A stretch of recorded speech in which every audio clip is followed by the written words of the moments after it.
নমস্কার বন্ধুরা, পম্পার ঘরোয়া রান্নায় আপনাদের সবাইকে স্বাগত।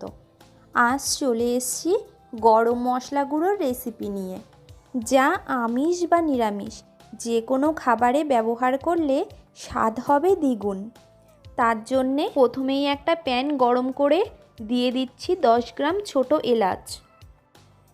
গ্যাসের ফ্লেম লোতে রেখে 1 মিনিট মতন এলাচগুলো ভেজে নেব।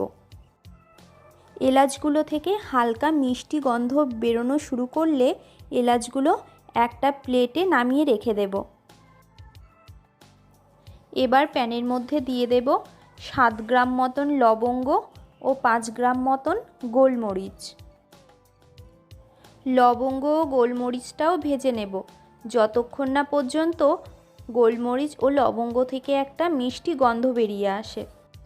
লবঙ্গ ও গোলমরিচগুলোও ওই প্লেটের মধ্যেই নামিয়ে রেখে দেব। এবার দিয়ে দেব 5 গ্রাম মতন দারচিনি। দারচিনিগুলো 1 মিনিট মতন ভেজে নেব।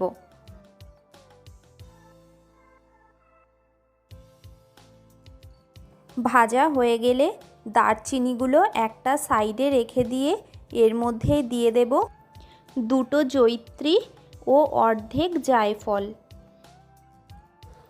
জায়ফল ও জয়িত্রীটাও 30 সেকেন্ড মতন ভেজে নেব।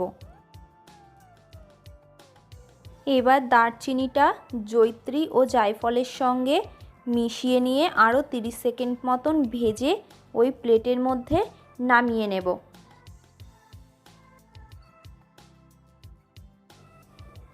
এবার সব ভাজা গোটা মশলাগুলো ঠান্ডা করে নিতে হবে।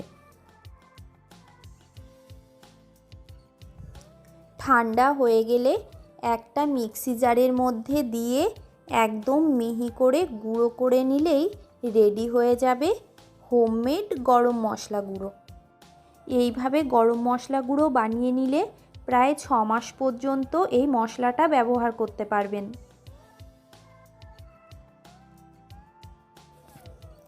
ভিডিওটা কেমন লাগলো অবশ্যই কমেন্ট করে জানাবেন। ভালো লাগলে ভিডিওতে একটা লাইক করে চ্যানেলটাকে সাবস্ক্রাইব করে পাশে থাকার অনুরোধ রইল। দেখা হবে অন্য কোনো রান্নার রেসিপি নিয়ে। ভালো থাকবেন, সুস্থ থাকবেন।